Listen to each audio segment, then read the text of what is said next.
This is the Big O Show. This is the Big O Show. Morning, Joe. How are you doing, my friend? Good, Big O. How are you, bud? Very good. I got an interesting thing that I brought up, and when we look at what's going on with Brian Flores and the lawsuit and all that stuff, and we normally say, Joe, well, we need more minority owners, don't we? I mean, that's something we see it in the NBA. Plus, they've been more willing to be more acceptable of looking like what the players look like in your league, right? Executives, coaches, GMs, we see a lot of minorities, but we don't see it in the NFL. So our solution is, well, let's get minority ownership involved. So I went and looked up the Forbes top 15 black billionaires. And did you know Michael Jordan's at 1.9 billion? It's not enough. Oprah's 2.5. A guy named Robert F. Smith, who is a former Goldman Sachs executive, is at $5 billion. He has his own equity firm. And then we get into a couple of Indians who are on this list. Obviously, Mike Adenuga, $9.1 billion, but he's in oil, and mobile telecom. He may not even be interested in buying, right? And then another guy named Aliko Dangote, who's worth $10.9 billion. He's the richest black man in the world. So the bottom line is, if MJ is in the top 15 at $1.9 billion, our real problem is, because I showed him that Schad Khan is $8.2 billion. So Schad obviously has the kind of money to own a team, but if you have 1 or 2 or 3 billion, believe it or not, or 4 billion, you don't have enough to own a team. Yeah, I mean, I'm not an expert in ownership, but obviously what you can have is an ownership group. Exactly. In which the lead investor is African American, and the idea would be that would at least be a step in the right direction. Exactly. But what my point is that if you're going to do this, you need somebody with heavy pockets. We actually don't have enough black minorities that have that kind of juice. You're going to have to get a group of them together, or we also have to get into women, minority families. There are billionaire women and billionaire minority families that we probably aren't on this list and aren't mentioned. Well, also that are NFL owners that aren't, talked about a lot, because the problem here is black or African American. But Right. There are other brown or dark-skinned folks, such as Schad Khan, who you mentioned, who are in the ownership group. Yeah, I don't know that, if folks who have spoken about this issue have not suggested that having a few black owners is going to solve the issue. It would help. There's so much It would more. help. I think it'd be a step in the right direction for sure. But when you were talking about how there aren't enough people on that Forbes list who are billionaires, I was thinking about how a lot of folks who discuss this issue say that there aren't enough black offensive coordinators, for example, to become head coaches. Amen. So you can draw a parallel between those two. I just think it has to start at the top, where they understand the same kind of fight that everybody else is going through. So they're willing to give people an opportunity who deserve an opportunity, obviously, because for all these causes, whether we're talking about minorities or gays or women or whatever, and we're fighting for equality, like what we're seeing now with women's soccer, which I'm really happy for the women, because they've been way more productive than the men anyway. And they should be hell, I could argue you should pay the women more than the men. Actually, you should pay it on production. And if the women are going deeper and winning, World Cups, they probably need to be paid more than the men. But that's another case. But see, we see equality there, and that's nice to see. In order for us to accomplish that, it's just something that we have. But see, the difference is women's soccer in America is equal to the men's soccer. That's the thing. And we've got to get to the point where we get minorities the equal opportunity that others have had to purchase these teams, because it has to start there, Joe. Because in the NBA, when you cover the NBA, you see the variety of individuals that are in that league all over the place. They're Europeans and they're white and they're black and they're Hispanic and they're Asian. Dude, it's all over the place. It's so inclusive. And it also helps that you also have a variety of ownership groups too in the NBA. Yeah, a lot of folks have proposed a lot of solutions, and if you read the Brian Flores lawsuit, there are, I believe, some suggestions in there. And if you listen to Brian Flores' attorneys, there are some suggestions as well. I mean, this lawsuit isn't just about, punishing people. It's about trying to affect change. Amen. And so, of course, I hope that in that part of this, some positive change is affected. What'd you think of the Brian Gumbel interview? I only watched portions. I didn't watch the whole interview last night. You didn't miss much. I read the transcripts that were sent out by HBO's PR team. I think one of the things that happens when you get into a lawsuit, and this happens even just in journalism, you get into a semantics debate sometime. So like the Dolphins saying that Stephen Ross never asked Brian Flores to sign a non-disparagement agreement, could be a technicality. What if a Dolphins representative asked Brian Flores on behalf of Stephen Ross to sign a non-disparaging agreement? You know what I mean? Well, but he should have said it that way then. You really parse right? state. Yeah, well, I understand your point.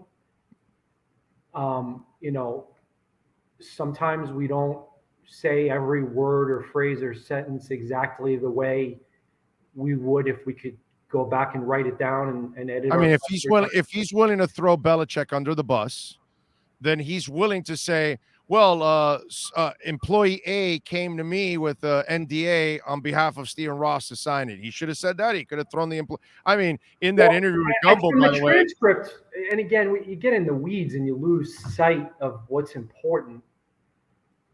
How important is this one detail? I'm not sure.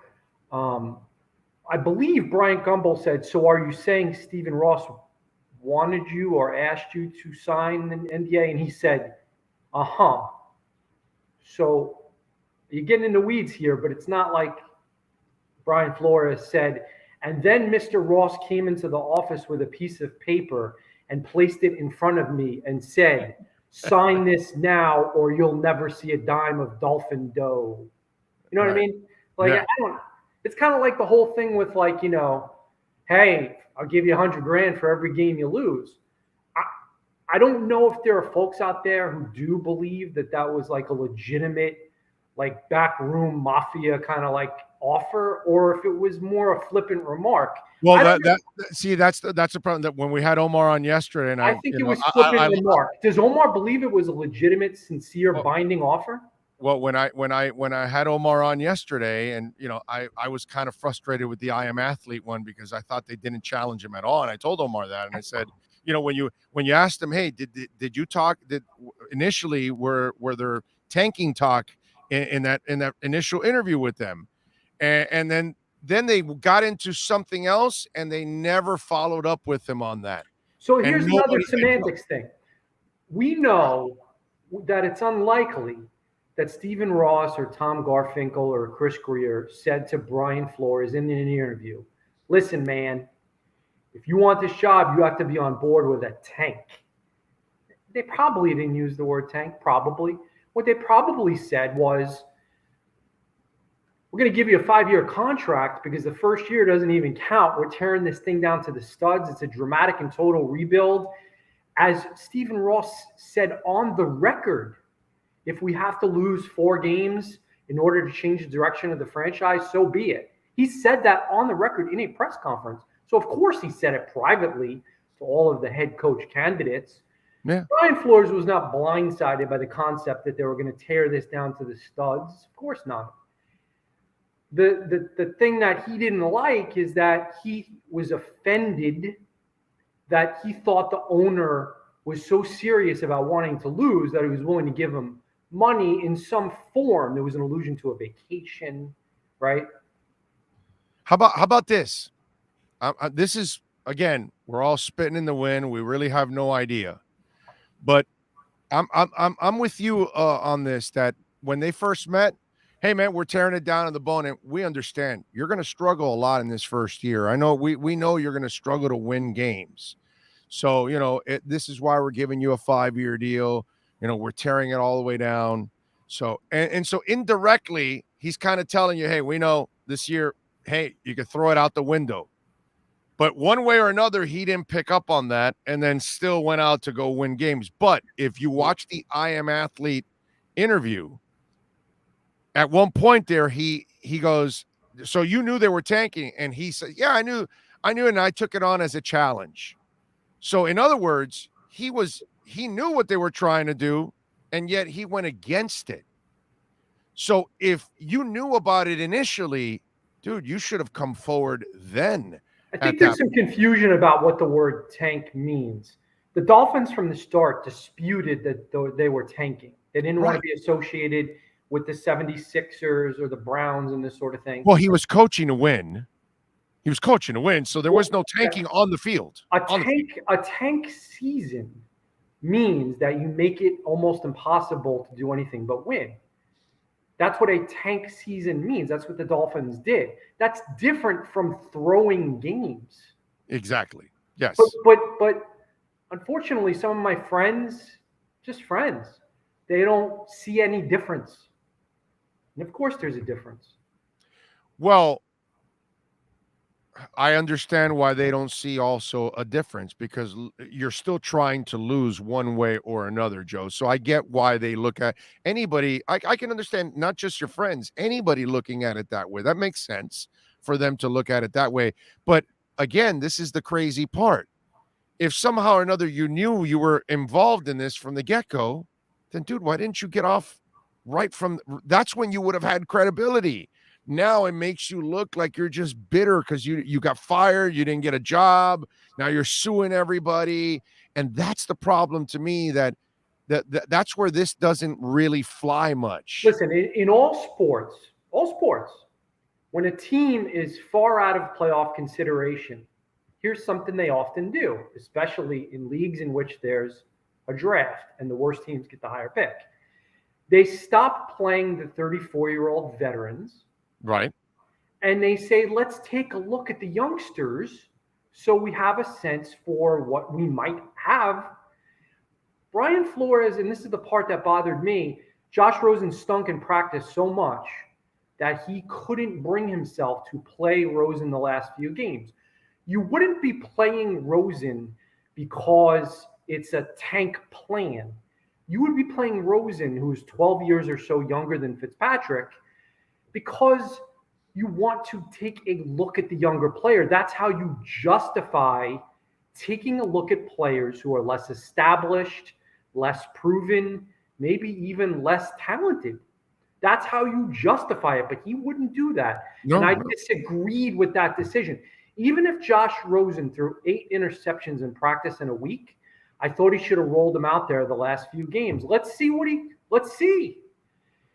He said, I can't stand in front of my team and say I'm putting this guy out there. Why not? Every sport, every manager, every coach does just that. Well, not only that, I'll give you more fuel to your fire, my brother. You're addressing a team that most of those guys aren't going to be there anyway. And so either way, all those guys were hanging on to their dear lives for an opportunity. So whoever's playing quarterback, you still got to go out there and play your ass off. Now, if this was a veteran-laden team that had a playoff ambition or whatever, and you're not playing the right quarterback and all those veterans are pissed off and it's Jason and it's Zach and all, then I understand that he has to play the better player. But in the case of that first year, it was all developmental players. It was guys off the street. You didn't owe anybody a damn thing there. Development, that was a developmental year, and that's what you should have done. But he went out and played Fitz to win games that really meant nothing in the end. So in 2019, I was covering the team. Xavier Howard played only 5 games. Yep. At a certain point, the Dolphins shut him down. Yeah. This is not a tank strategy.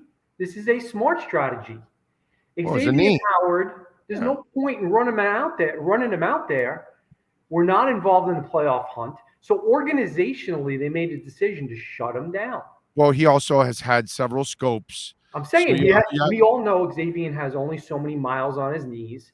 So in 2019, the Dolphins organizationally made a smart decision because guess what?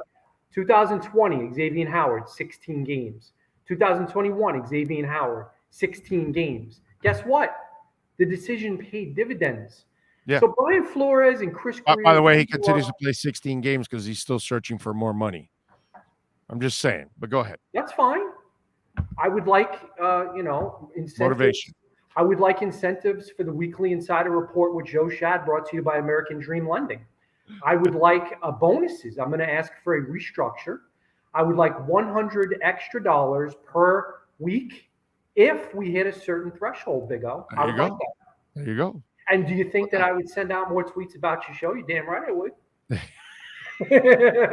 It's our show, by the way. I like that. I like your, where. That's good stuff. We're working on a new Dolphins. There ain't no corporations here, bro. We're not working for anybody. We're working for ourselves. Let me ask you for a suggestion. So we're going to do, at my other job, we're going to do a weekly Dolphins newsletter, okay? And I'm going to write it. And I'm going to send it to the people who want to sign up. So you are a guy who's smart in the areas of, marketing and promotion and connecting with the fans. Tell me one thing you might think about with the newsletter. Not just links to stories, but also, a little bit of me, right? Yeah, I think you should have a weekly forum. A Dolphin weekly forum on the Palm Beach Post that you and Hal could host. And people can jump on and ask you questions. And Hal and you answer them on video. Pre-COVID, we did a video chat. We did a live video chat on Facebook Live. I think that would be something you want to interact with people. I think that helps you build subscriptions because you're connecting with human beings.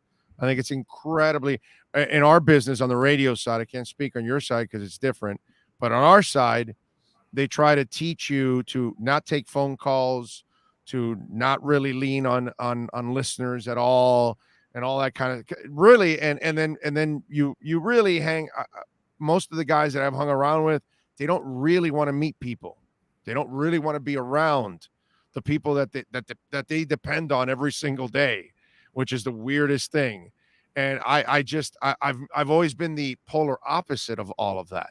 You know what I mean? Well, if you look at some of the stars in our industry, the Colin Cowherd and whatnot, who I respect as an accomplished broadcaster. He's an accomplished broadcaster who does put a lot of thoughts into his monologues. It's one way. It's here's what I've been writing down all night. Here's what I've been thinking about all night. Here are also all my analogies and comparisons, and it's one way. So I agree with you. What can separate us from the Colin Cowards, who again is a skilled broadcaster and was very nice to me in my days at ESPN, is trying to engage on a more intimate basis. I think you're right. Yeah, it's I think it's important actually. So I think it's cool when you're able to do something like that. So tell us about the new quarterback. What you know? All I know is I Googled his name and a really crazy picture of him wearing like a fur vest with like a gold chain and holding up like a Canadian Football League trophy. And I was like, oh, this guy is cool. I can't wait to meet him. Okay. I think he's from the Midwest, like South Dakota and Iowa and Illinois or something like that. Yeah, well, I have no idea. I think he went to South Dakota. He went to South Dakota and Minnesota. So there you go. Yeah. I think there's some connection. I think the 49ers did some homework into him when Mike McDaniel was there. So that makes sense. Who knows if he backs up Tua Tagovailoa? You have to imagine. You don't think that, right? You don't think that, right? I think a lot of people tweeting that. Someone told him to say that. I don't know who, but listen, obviously, he'll have a chance. But you'd have to think that they're going to also add a veteran arm. Yeah.